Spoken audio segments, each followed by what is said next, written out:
Hi, folks. Welcome to Wednesday's edition of the iRadio podcast, Videocast. I've got Stuart Lockhead with me. Hi, Stuart. Hello. I've got Phil Attridge. Hi, Phil. Hi. And I've got Jimmy Hutton. Right. Hi, Jimmy. And there's me, Norrie Stewart.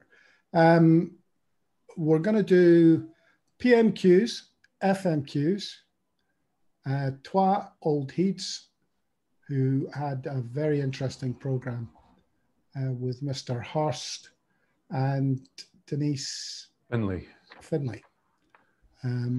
Highly recommend you give it a watch. Maybe put a link up to it on the website, Stuart. Yeah, stick it in. Yeah. And there's more, mostly from Wings, on Alex Salmond, that I've no doubt will come up in the program. So, Stuart and Jimmy, you both watched PMQs. Yes, it was quite a swift move from there to Nicola at 12:30, because obviously went to see what the new restrictions and that were going to be. But Keir Starmer got to hammer away at Boris about school meals, about a general lack of,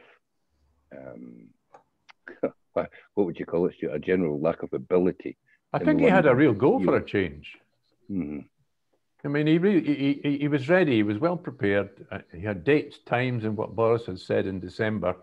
And basically, what we all know, that he's too late and too slow and too in the pockets of the far right. He's thick. He's thick. I think Mr. Starmer today was maybe a wee bit hacked off that the media have taken to calling him Captain Hindsight, when he's been pointing out for months that Boris needed to take this thing seriously and just wasn't he. We can all see by the numbers of what is happening down there that it's almost at a catastrophic level in England. It wouldn't surprise me if in the next couple of weeks they start using terms like national emergency and what have you, because the numbers down there are frankly horrific. And Boris just seems to say, his answer every time was, no, we're doing all right. I mean, he actually said today they were doing magnificently when they are this close to falling apart. You know, it's just astonishing. We know what to expect from Boris, but sometimes when it comes out of his mouth, you just, what? You're still saying it? I mean, whenever possible, he switches over to saying, oh, we're wonderful with our vaccine. We've done this, we're doing that. But he was forced to, sorry, I was just going to say, it's just the blithe way that he lies. You know, he sat and told Parliament today, I mean, this is the Prime Minister of the United Kingdom. He told Parliament today that Keir Starmer's never had a good word to say about the vaccination programme. Absolute blatant lies. Starmer makes a point of bigging them up every time he stands up. And he cares not a jot. He's quite happy just to tell lies. And frankly, his dismissal of Ian Blackford's point about a constituent who's lost 40 grand's worth of fish because it's rotted away in the back of the motor, sitting, waiting to get into Dover. And he just dismissed that as if it was nothing. Disgusting. And at that point, Ian Blackford brought up the fact that the EU is supporting Irish fishing. Mm-hmm. Irish fishing has got €1 billion to tide them over the difficulties of Brexit. Aye. Mm-hmm. And how much have the British government come up with for British fishing? £100 million. Yes, and none of that money's got through to anywhere yet because they're having an argument as to how to use it. I've got to say that Ian Blackford had a good PMQs. Doesn't always. I'm not always. But he said because Boris slipped in the Scottish an attack on the Scottish Nationalist Party as usual, breaking up the UK. Would go back into the EU, the usual absolute nonsense. So, Ian Blackford was very good. You'd have thought he was Alex Salmond. He says, I'm amazed that the Prime Minister traduced the Scottish National Party's name again. Mm-hmm. But better than that, I thought the Speaker got 10 out of 10 today because he actually censured the Prime Minister twice. First, he said that the Prime Minister mustn't accuse Keir Starmer of hypocrisy. That's not gentlemanly conduct. And then he said, you've got to answer the question, Prime Minister. Which, whoa, you know, it was like, what? Yeah, I quite enjoyed that. Boris was just in the middle of his usual 6-question rant that has been specifically and carefully written for him by one of his top advisors. And the speaker just stood up and says, "Enough of that. Answer the question. Let's move on to such and such." Exactly. You just cut him off. To ask a question. The speaker cut him off. Now, Boris had tried to get away with an aside, which wasn't in his script, because he got censured for using the word hypocrisy. He says, "Will I get away with lamentable?" And it went down like a lead balloon. So no, I thoroughly enjoyed it. I don't normally enjoy it. Aye. And then, like everybody else, switched over to BBC Scotland to watch Nicola Sturgeon's performance. Yeah. Well, Phil, you've not had a word. What did you think? Well, first off, I was listening on the radio, so I got Ruth Davidson and I got Dancing Dickie. Ruth Davidson immediately, there we are, there's people dying here and that. And first thing out of a Tory mouth, where's the money? Where's the money? You know, give me the money. Spyro Agnew all over again in the skirt. Then we got a Tricky Dicky that started off all right, congratulating, you know, we're doing a good job and all that. And then he started going into all these figures about the amount of tests given out. And of course, on the percentage, it'd be worse down here, because if you go down to Essex or Buckinghamshire and places like that, you got 1 in 30. So you know what they say, figures don't lie, but there's an awful lot of liars played with figures. I thought the stuff that she gave out, that, you know, the very detailed descriptions of what you couldn't do, the reasoning behind it, whether you agree with it or not, you got a very clear picture of what they were looking at. And just sorry to go back slightly, but the previous conversation, when you have a look at a moron like that, where you have no idea at the end. This is Boris you're talking about. Oh, well, obviously. Yeah, I mean, yeah, I thought it was fine, what I seen. It was just a pity on the radio, they only have it on for half an hour. Stuart? Yeah. Well, I think we really need to summarise what the First Minister had to say, because she was announcing much stricter lockdown rules. 6 of them, 6 changes. And they come in on Saturday. Limits on the click and collect, only for only essentials. I won't go into the details of that. Takeaways, you can't go inside your chippy. You have to stand outside. God knows how you're going to get your chips. Alcohol, no drinking outdoors. So you can't get a pint for the hatch that they do on Duke Street and stand on Duke Street in wee crowds. Employers, they're making it law for employers to allow, if you work from home last April, the employers can't force you to come in now, because obviously you can work from home, and it's making it a legal obligation on employers. If you get a tradesman into your home, that's restricted now. What you can get the tradesman in to fix will be restricted. At the moment, my entry phone doesn't work. So yesterday, when the guy came around with my medication, rang the doorbell, you can't hear me and I can't open the door. And they won't fix it because it's not an essential thing. So I can live with it. It bloody is an essential thing. It is, of course it is. The wording around that is loose enough that, frankly, you can still have people in your house fixing your fucking blender if you want. I just had ours fixed. We had ours fixed after, it's a few years. I tell you, people phoning you to get in, everybody. I mean, your phone was the doorbell. And what a difference. And that was just a few weeks ago. So we were quite lucky. Well, I have to say, I'm disgusted at Nicola Sturgeon's ramping up at this. I don't think the numbers justify the fear-mongering that was in her statement today. Turning the entirety of Scotland into Glasgow's rules about drinking outdoors, I think, is a disgraceful ramping up of her powers.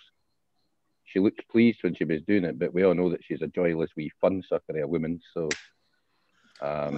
well, all she's done with the pub thing, she's used a sledgehammer to crack a nut, mate. Oh, she's just decided that getting a carry-out pint is an essential.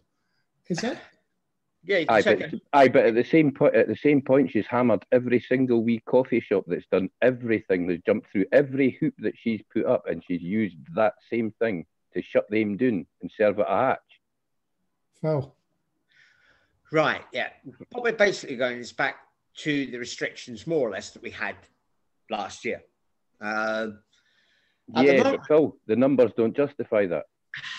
Actually, if you have a look at it where it's rampaging, if you've got the new one, you've got the... No rampaging. But we've also, if you remember the Spanish flu, we have now surpassed the figures for the Spanish flu, which was the worst one apart from Black Death and all that in the 20th century. We had now surpassed those figures, well on the way to 100,000.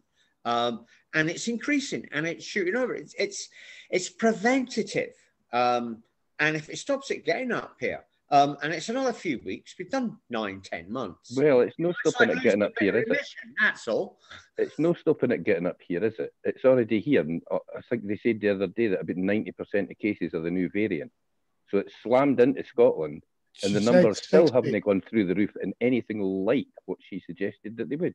No, she said 60 today. She also said the numbers are higher than they were in the first wave. I think I've got to agree with Jimmy's point that you couldn't really justify it on the data. Well, what we're seeing is businesses, the death knell for many businesses, because what we found out later is that a lot of the money, a lot of the schemes that the Scottish Government have introduced, the money's not getting through. So you are hammering businesses whilst not providing the support that you've announced or that you've promised. That's two-faced, in my opinion. Well, I think you've got to point out that it's the bigger businesses that benefit from, let's say, this click and collect from small businesses that she's stopped. Aye. Your supermarkets are still going to be making massive profits. And if anybody's got any spare money about, really go and buy some shares in Tesco or Sainsbury's, because it'll be very, very safe there for the next year. Okay, so if we'd remained with the lockdown we had, you'd have been happy, Jimmy? I think that the numbers are probably going to go up over the next week or so anyway, Norrie. I don't think the case numbers are necessarily going to go up, but we will see more people going into hospital. But we've been told for months that we have the capacity to deal with that. We're not even at a third of capacity, apparently. So, if there was a lot of fear-mongering language today, Norrie, that I didn't expect. I didn't expect it because it was completely different for the language she used yesterday.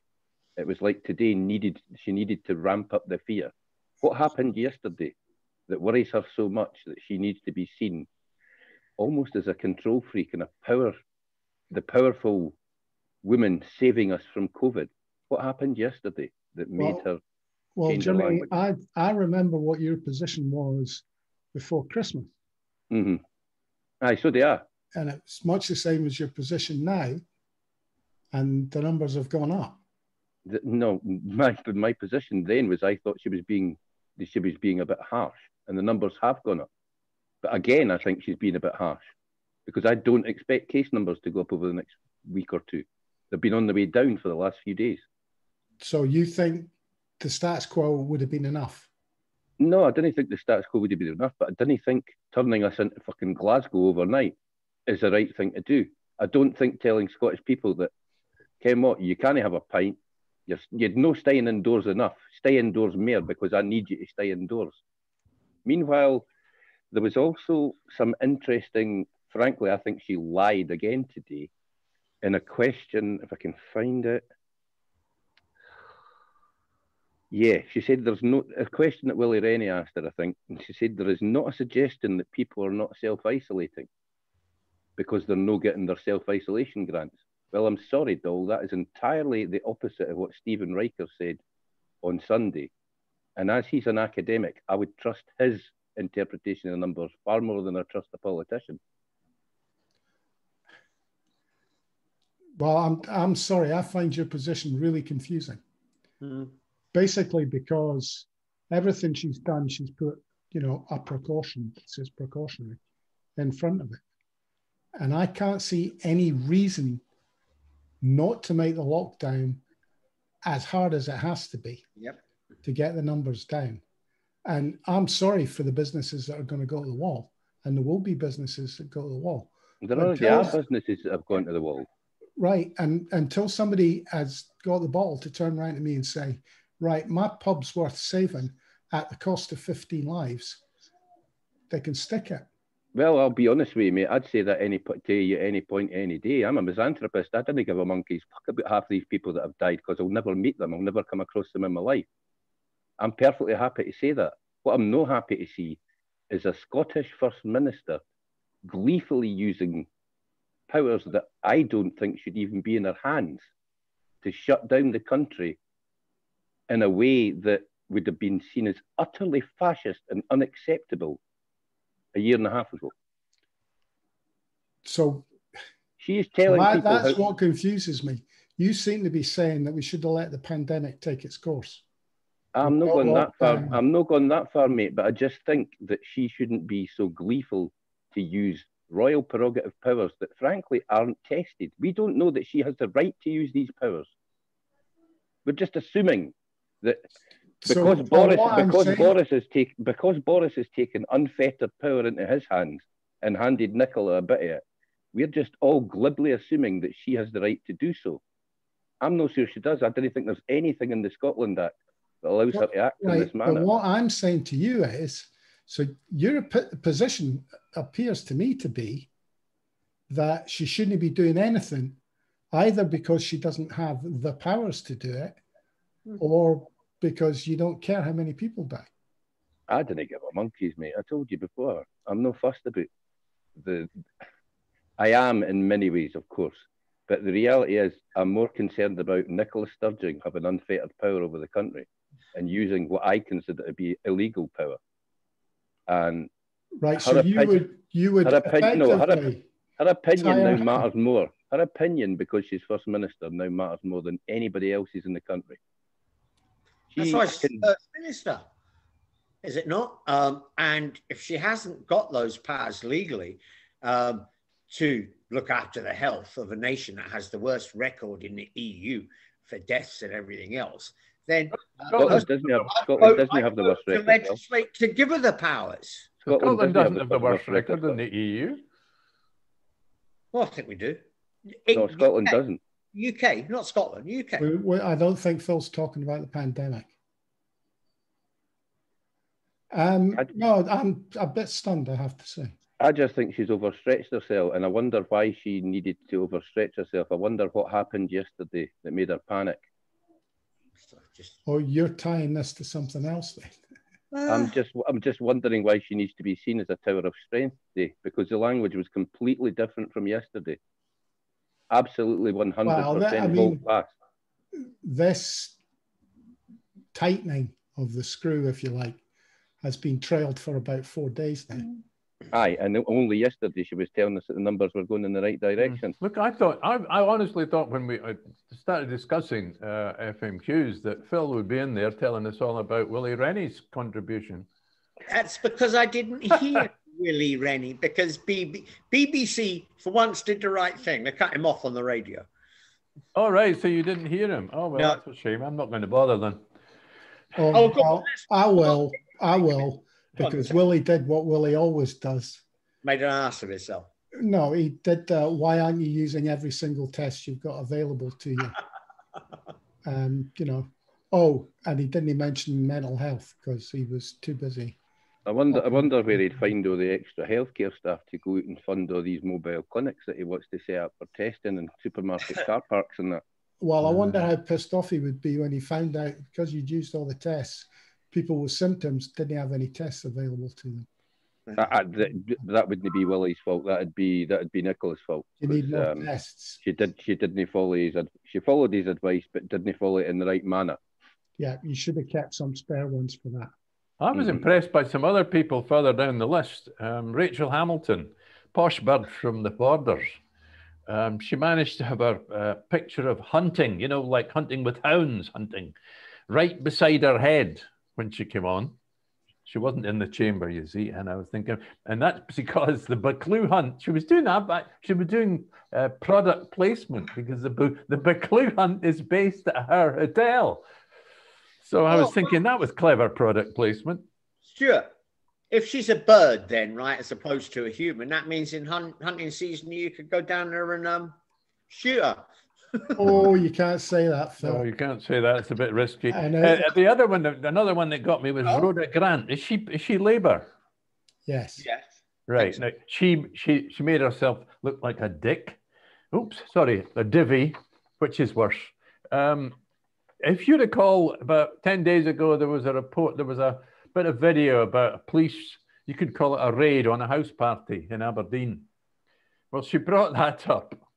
And it was like one of those, you know, when backbenchers bring up, my constituent got in touch with me because of something. It was like that, but she didn't mention the name.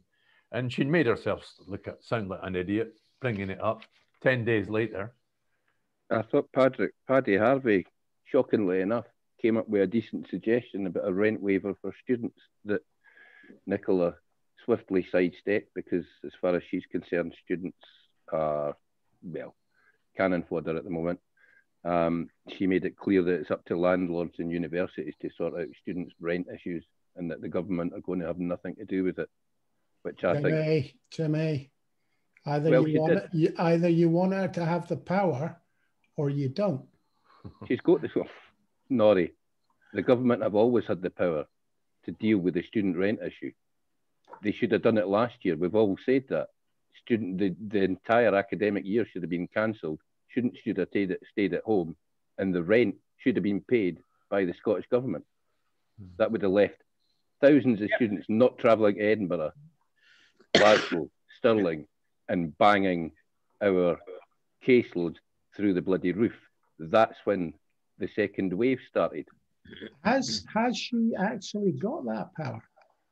Well, they've got the money, mate, because they always have Well, she doesn't have the power to put a cap on rents. No, what she could have done was just turn into universities and say, these stupid deals that you've entered into, the Scottish government will, for this year only, pay them off. Because the whole thing would have cost about 50 mil, and they've always got a spare 50 mil down the back of the couch at the end of every year. Usually it's about 400 mil. I think you might find that they've spent most of that this year. Can I be I know I'm billions in extra money, haven't they? I know I'm particular about procedure, but did anybody else notice that Patrick Harvey was demoted? The Greens have been demoted because Christ, who's left them? Who's left the Greens? Mark Whiteman. Andy Whiteman. Andy Whiteman's left the Greens, so their numbers are now down. So if you notice, the Lib Dems came before the Greens because the Greens numbers are down. I wondered about that because I thought it was 9 and 6. I didn't think it was a demotion. I thought it was maybe just Paddy hadn't switched his Zoom on quick enough. No, I think it was only 6 or 7 of them. I just think it's closer numbers. I think. I thought they made it. No, it's just they got big mouths. And we got Oliver Mundell, clever Oliver. Shame he's not called Trevor. We could have called him Clever Trevor. We know he's stupid. Sorry, you're a very clever man, Oliver. You're a very clever, stupid man. How about that one? So he asked the poison question about James Hamilton's inquiry into the First Minister breaking the ministerial code. And so she actually got angry. She was ready for it, of course. She knew she was going to get a question about it. But she did actually get angry, or maybe she just feigned it. What do you reckon, Jim? I think she was quite smug, actually, because she'd had the letter for Hamilton and John Swinney. So Hamilton's basically said, I need no more instruction. There is plenty of space within my remit. So he said that there are no limits to his investigation. So let's see. Let's see where he comes back with. If there's no limitation to his investigation, he can go wherever he wants. This would possibly be a good point to move on to the Twa Auld Heids movie. Yeah.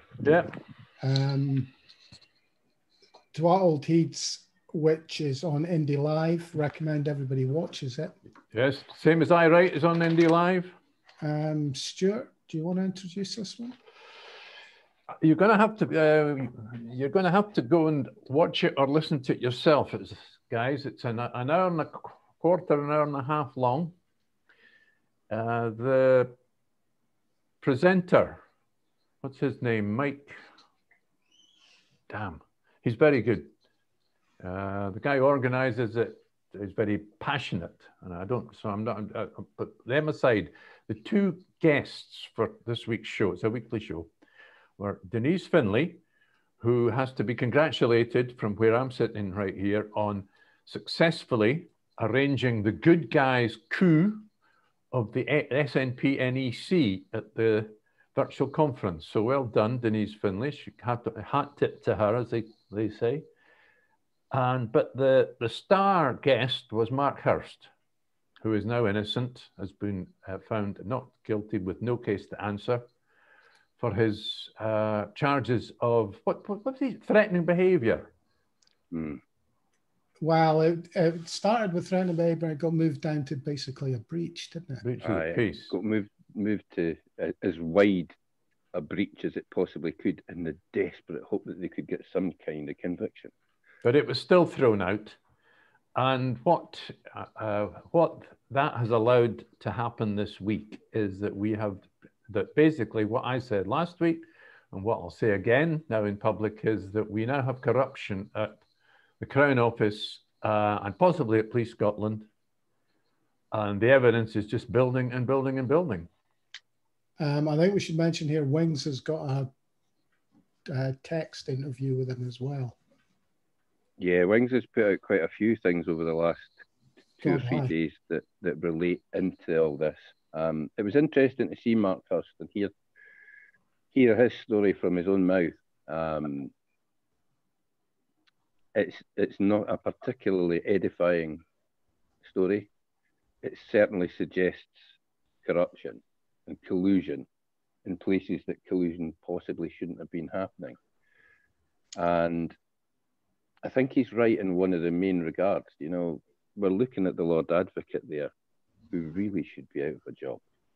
You know, he's brought a malicious prosecution against Mark Hirst. He's brought a malicious prosecution against 2 people that were involved with the liquidation of Rangers that has cost the Scottish Government untold millions. Yeah, 25 million? Yeah, figures that we don't really know because they're keeping them as quiet as they possibly can. But millions of pounds of public money have been spent on both of those investigations, and millions of pounds of compensation have gone out in both of those investigations. A Salmond thing, the more you look at it, it looks more and more politically motivated. I mean, Mark Hirst said himself last night, it was Sunday night they recorded that, so it went out last night. Mark Hirst said himself, there's a paper trail that goes right back to the door of the First Minister's office. Part of that paper trail has been unveiled. Other parts of it, the Crown Office are desperately trying to cover up and say that doesn't need to be in the public domain using Data Protection Act because there's no other way to cover it. You've got Alex Salmond being asked to appear at a parliamentary inquiry next week and asked to swear on oath to tell the truth, the whole truth, and nothing but the truth. But at the same time, he can't tell the whole truth because the Crown Office are preventing him from speaking about certain things in these documents. If he does, he could very well be charged again. And what was it? Was it Wings described it like Alex Salmond, if he sat in that committee and he was supposed to tell the truth, it would be like having James Wolfe behind him with a gun pointed at his head. Yeah, I think there was a letter went in for Alex, solicitor last night to the Parliament that seems to indicate that he won't be appearing on Tuesday. When I first heard that, I thought, maybe he doesn't want wee Nick to get the last word. But the more you look at it, if he can't truthfully put his hand up and utter that oath and tell the truth as he sees it, why would it be the case that everybody that's been to that inquiry can tell the truth as they see it and he can't? Well, that makes the whole thing a mockery. There's been a few occasions, especially at the beginning, where civil servants have said, sorry, I can't comment on that. They're allowed to. They're civil servants. Yeah, well, the point I'm making here is it was because of the same legal constraints that have been applied to Alex Salmond. The difference here is that Alex Salmond, it looks like, won't be able to defend himself. That's right. Because it will be him on trial again. You know, the questions, if Murdo Fraser and Cole Hamilton get their teeth into it, it won't be an inquiry into what the civil service did. it'll be an inquiry into the actions of Alex Salmond. I have to stay through in Jackie Bailey. I think she's been more forensic than the men. But Jackie Bailey's been clever. She's stuck to the remit. She's found a way to be very destructive within the bounds of the inquiry. Cole Hamilton and Murdo Fraser are just looking to damage the SNP. Yeah, And I mean, been slapped down a couple of times for it. You know what we discovered, of course, over the weekend was on Friday night. On Friday, 2 tranches of documents were published. There was Alex Salmond's documents to the James Hamilton inquiry into ministerial code, possible breach by the First Minister, and also documents to the committee by Alex Salmond. Interestingly, a lot of the letter summarising Alex Salmond's position that went to the committee, it only became public 10:30 on Friday night, and it had some serious redacted pieces on it. Over the weekend, Wings managed to get hold of an unredacted copy. And without going into the detail of that, it is devastating. The trail, that's where the evidence lies that leads to the First Minister's office. Isn't that right, Jim? Yeah. I'd be interested. I'd love to get a butcher's hook at the rest of the stuff that Mark Hirst and Reverend Stu have seen. And I went and had a wee trawl around the dark web this morning, but it's no floating about around there either. Although there are some interesting reports, obviously stuff that have been published in countries where Lady Dorian's ruling doesn't hold effect. Well, I think we're coming to the end of all this. The 2 inquiries both have to report before the election. Alex Salmond, whether it's next week or in the next few weeks, will definitely have his first say. As we come to the end of it, do you guys think we're actually going to get to the bottom of it? We're coming nowhere near the end of it. Yeah. Phil. This is the start. I mean, I've just sit listening in puzzlement to this, right? This internecine warfare amongst the independents, right? You're not supposed to have your civil war after you get independence to see who's running it. Phil, right? Phil, you've said this for days, mate. You've said this for days. Likely for you to get independence, because this will turn off so many people. I tell you what, I bet you there's more Greens, because at least people will be sitting there thinking, look at that lot. Look at them all kicking bells out of each other. What do you want Salmond to do? Do you want Salmond not to make another submission? Do you want Salmond not to make a submission to the inquiry? Vote for the Greens or something, you know? Nobody's going to vote for the Greens, man. They're a bunch of freak show bloody save the cat. The SNP at the moment, all they're doing is kicking 10 bells out. Look, okay, the pair of you. There are 2 parliamentary inquiries. All right. Let me sum up. Fucking shut up, you. There are 2 parliamentary inquiries. There's something far more important than that at stake. The corruption of the Crown Prosecution Service of this country. There's nothing new in that, Stuart. Sorry? Nothing new in that. That's historical. Go back hundreds of years. It's always been corrupt. The whole British state is corrupt. It's a barbarian state. Always has been. So what do you want them to do, though? Do you want Salmond not to make the submissions to these inquiries? Should he be held in contempt of court just so that Nicola can win an election? Can I put it this way? There isn't going to be an end to this. There isn't going to be an end to this. Whatever the outcome, whether she resigns or whatever, there is going to be blood on the carpet over this for years. 4 years. Yeah. Just remember. I'm telling you, the outcome of this in terms of the independence referendum, there is going to be 2 independence parties, if not 3, because of this. And just that like is the not Republic a of good Ireland. thing. Well, I think you may be right, but I'm not so sure. I wonder that Nicola, I don't think she's in a very good position at the moment. I think she's a consummate politician, and she'll win the election. If she leads the SNP into the election, they will win with over 50% of the vote easily. if that's not the case, I think the SNP will win the election, but only in the low 40s. And we'll probably have what we've got now, the Greens propping us up, and absolutely no indication that we will get anywhere near anything like an independence referendum or any route to independence for the next 5 years. Well, I'll give you a chance in a minute, Phil. I actually think Phil's right. I think people are going to walk away from this because one of the... What do you mean walk away? Sorry. Walk away from the SNP. Because one of the great things about the SNP was always how disciplined they were. It made them look different. They were no different. No political party goes without its internal strife, but their discipline made them look different. This has blown that wide open. And I'm sorry, the unforeseen consequences of this will be with us for a long, long time. Right, but because one side is not going to win this. Yeah, but Norrie, the trouble is, everybody's pointing the finger and blaming the wrong people for the mess, because the guilty people are still getting away with it. Well, there's one of the problems right away, Stuart. You've picked a side.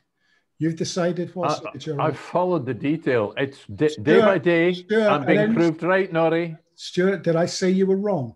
I said you've picked a side. Yeah. As has Jimmy. That's not how I see it at all. Well, you're on one side or the other here, Stuart. You're not a supporter of Nicola Sturgeon's government at the moment because you believe they're corrupt. As with Jimmy, that's what's happened. And as we all know, it doesn't matter if you're proved right or wrong. Other people are going to be proved wrong if you're right, and people don't like that. Oh, I know. This schism will be bubbling under the surface for a generation. All right, but who's caused it? Not me and Jimmy. And I'm not blaming anybody for this. I'm stating what I believe is going to happen. Yeah, but like when you listen to Phil getting angry about it, he sounds as though he's angry at us. It's not us. But there is blame for it. There is blame for it. There was a malicious prosecution. There was a complaints process designed specifically to catch Alex Salmond. There were complaints that the complainants never wanted to become public and certainly didn't want to become a police matter. And that was pushed entirely by the senior civil servant in Scotland. She sits fairly and squarely behind all of this, and she is being protected in all of it by her boss, who's First Minister. This is a carbon copy of what the Labour right-and Zionists did to Corbyn to losing the election. And this is exactly what's going to happen next May. I'm not voting SNP, but I'm just sitting looking gobsmacked.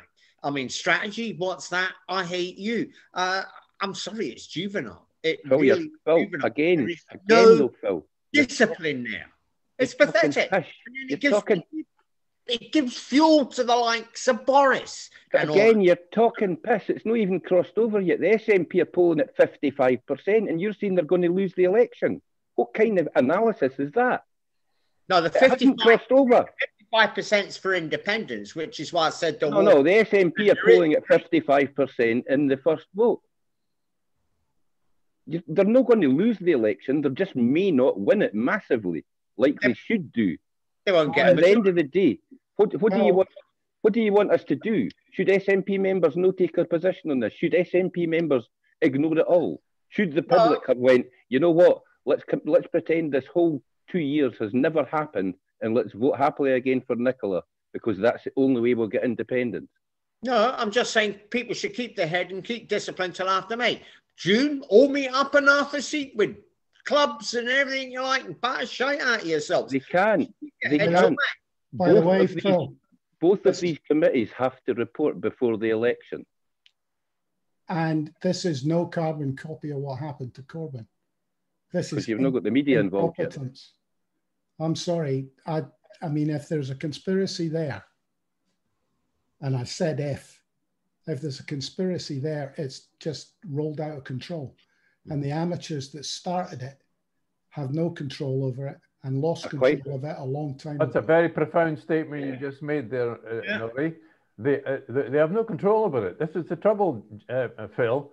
You're angry at people, and because it is out of control. I quite liked Mark Hirst's take on it last night when he said it's not. He doesn't like to use the word conspiracy because that gives the thing connotations and legs all of its own. Yeah. He thinks there was a concerted campaign to stop Alex Salmond becoming re-involved in Scottish politics because they were worried that he would. I'm not so sure he ever intended. I didn't think he ever intended coming back to Holyrood, you know. When you look at it, given his age, given the age of his wife, I'm not so sure that he really wanted to step back in. I don't think that's actually even relevant because I think, I mean, you've heard my view on this before, which is much like Mark Hirst. I think this was people who thought they could play the game, who thought they were Machiavellian and had no idea that once you pull a knife out the sheath, it can stab you as well as anybody else. Nice, very well put, Norrie. And I really think that it's incompetence. I think they thought they could do a wee smear campaign, scare the shit out of Alex, and he wouldn't raise his head above the parapet. Well, unfortunately, it went further than that. And you're right. I think Evans has got a lot to answer for in two ways. One is, I don't think she had a choice about reporting this to the police, by the way. Yeah, I think it's in the code.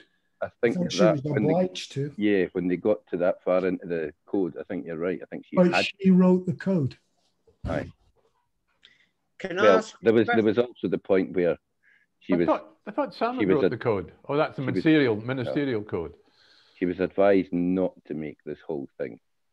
That's where it starts to smell for me. She was advised by her bosses in London not to make this whole thing about previous ministers' behaviour.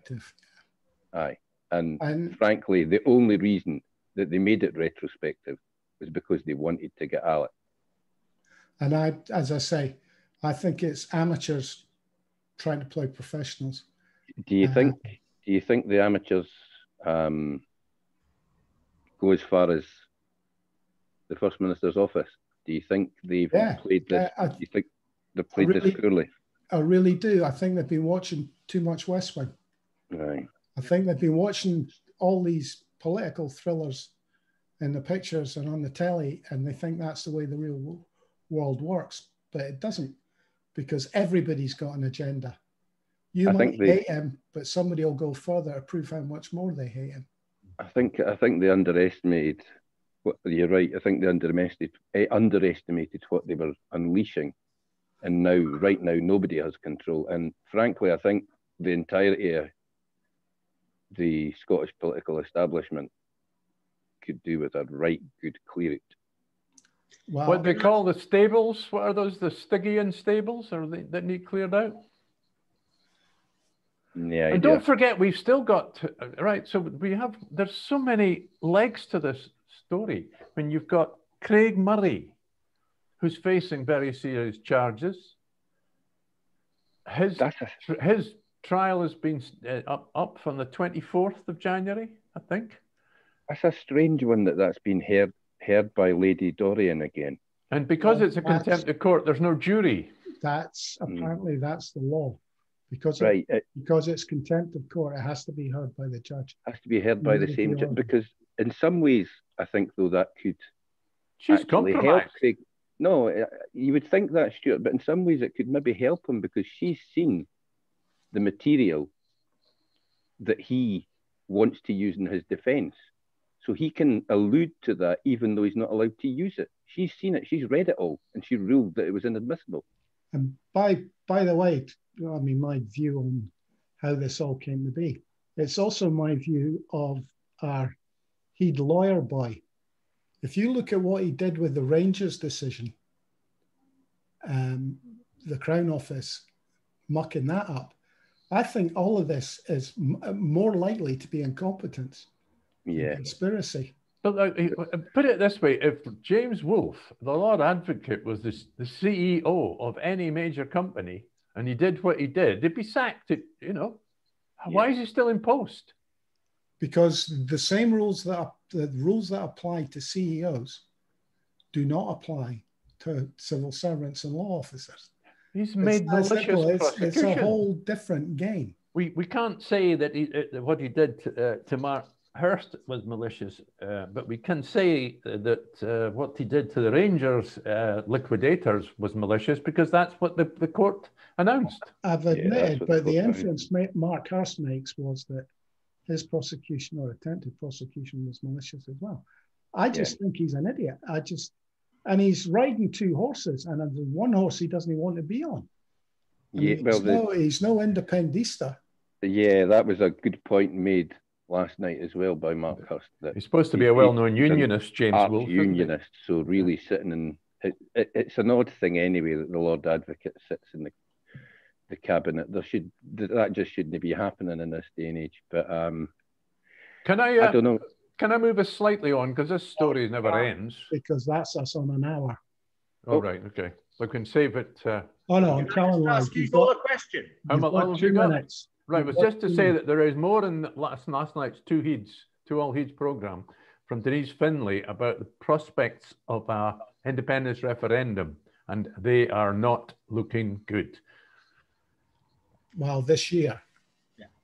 Within a couple of years. The timing, you can't have it. She explained how it's not going to happen with the Electoral Commission and all the rest of it. It's just, there ain't the time to have it in 2021.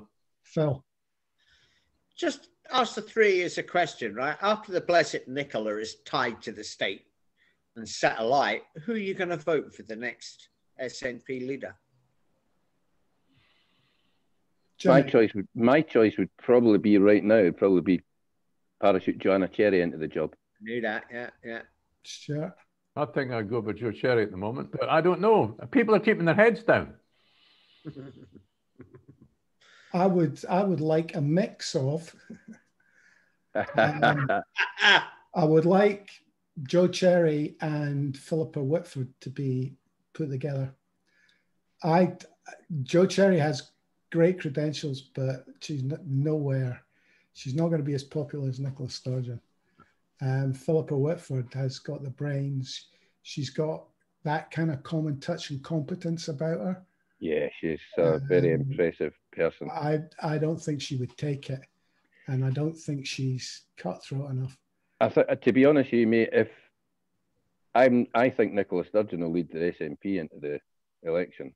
I think what you said last week is very prescient. There will be a way of wording this. Whatever comes out of both inquiries, there will be a way of wording it where Nicola Sturgeon will carry on. She may be wounded in some way, but and it would be madness for the party to even think about getting rid of somebody who has them with a 30-point lead in the polls. It would be crazy. I actually don't think Alex Salmond started this with the idea of bringing down Nicola Sturgeon. I think that's an invention of the unionist press. I think he started this because he wanted to clear his name, and he thought that people close to Nicola had produced what he was as a man for a specific reason, that they wanted rid of him. They wanted a clear road to take the party in a direction that he might not necessarily want it to go. I don't think he ever started this to bring down Nicola Sturgeon or cause our government much problem. Well, can I make a political statement, which really is a conclusion of last night's programme too? I am saying that Nicola Sturgeon is a devolutionist. And on that, I think we should finish, or I'll start screaming and spitting at the screen.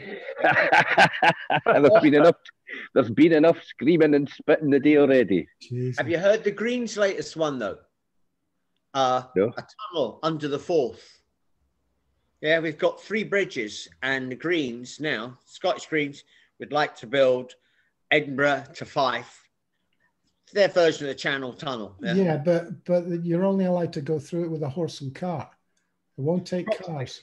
I thought it was foxes that had to pull it. It's a green tunnel. Yeah.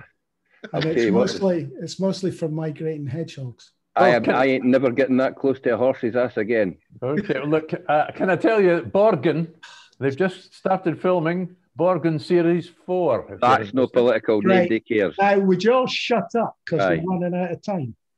Okay, Jimmy, thank you. Phil, thank you. Stuart, thank you. Thanks for listening, folks. We'll catch you tomorrow. Cheerio, Monzi in Zambia, if you're listening. And we'll all be suitably armed tomorrow. Cheers for now, folks.